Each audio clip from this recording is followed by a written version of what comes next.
Donc voici donc notre troisième colloque, ce qui démontre la solidarité de ce partenariat. Nous sommes heureux que plusieurs institutions se soient associées à nos efforts.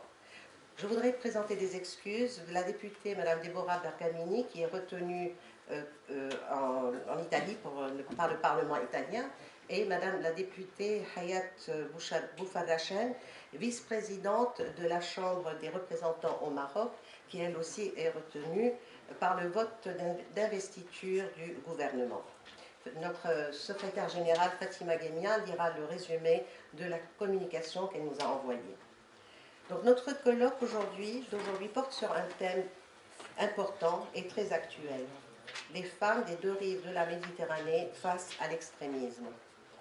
L'extrémisme et la radicalisation sont devenus une grave préoccupation, aussi bien dans le monde arabo-musulman que dans beaucoup de pays européens, et certains ont pris prétexte pour dénigrer l'islam en bloc.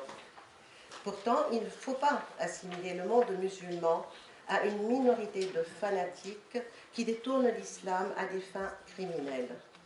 En tout cas, aujourd'hui, la lutte contre la radicalisation est une priorité.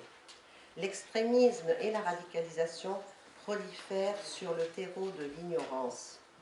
La priorité est de combattre cette ignorance dont profitent les charlatans extrémistes. Il faut favoriser la connaissance de l'islam réel, celui du juste milieu et du réformisme. À cet égard, on peut rendre hommage à l'action du roi du Maroc visant à préserver les vraies valeurs de tolérance et de modération de l'islam.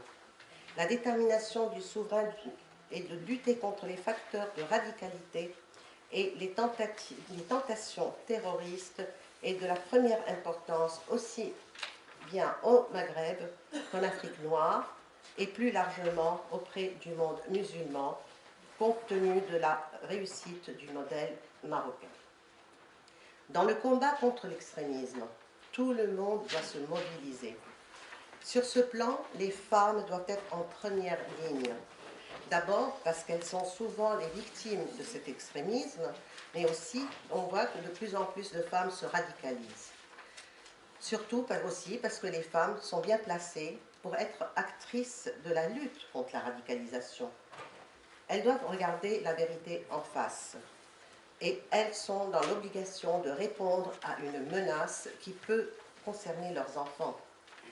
Épouses, mères, sœurs, les femmes sont bien placées pour constater les signes de radicalisation quand ils se manifestent dans leur famille ou dans leur entourage, d'où leur mission de lanceur d'alerte. Je pense tout particulièrement aussi à l'action de salut public de Latifa Ben Zietel, la maman de Imad, qui a été assassinée par un terroriste en 2010. Depuis, cette mère exemplaire a créé l'association Imad Ibn Ziaten pour la jeunesse et pour la paix, qui mène une action d'envergure contre l'extrémisme. En outre, les femmes ont un rôle à jouer en matière d'éducation, dans le sens le plus large du terme. Au sein de la famille, la femme doit veiller à enseigner aux enfants les vraies valeurs de la religion, pour les éloigner justement de l'extrémisme. Dans la vie sociale et au travail, la femme doit faire montre de vigilance pour combattre les déviations extrémistes. La femme doit aussi résister à certaines pressions sociales, sur le plan vestimentaire ou comportemental, qui peuvent entretenir l'ambiguïté et favoriser la radicalisation. Les femmes élues doivent continuer aussi à s'engager. Les médias doivent aussi jouer leur rôle. Et là, je pense au livre de Sonia Mabrouk, et je salue ce livre, Le monde ne tourne pas rond, ma petite fille, où elle explique vraiment le vrai islam qu'elle vit et son islam qu'elle vit en France. C'est en réaffirmant vigoureusement les véritables valeurs de l'islam, en ne cédant pas à des modes rétrogrades, que la femme jouera son rôle. Mais les femmes ne peuvent pas être livrées à elles-mêmes sans soutien logistique.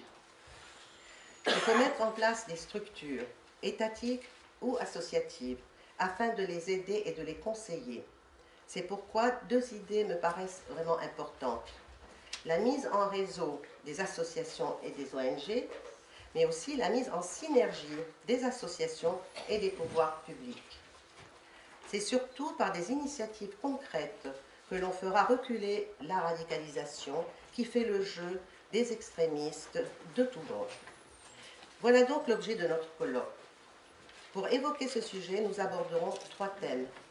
L'action des femmes dans la vie publique, les femmes victimes et cibles de l'extrémisme, et les femmes médiatrices de paix et de tolérance. Et pour terminer, je souhaite remercier très chaleureusement les intervenants venus d'une dizaine de pays. Merci également à tous ceux qui ont assuré le succès de cette réunion. L'Union pour la Méditerranée, le Centre Nord-Sud du Conseil de l'Europe, l'Observatoire d'études géopolitiques, la Fondation Hassan II pour les Marocains résidant à l'étranger, Atija Wafa Bank Europe et Radio Orient.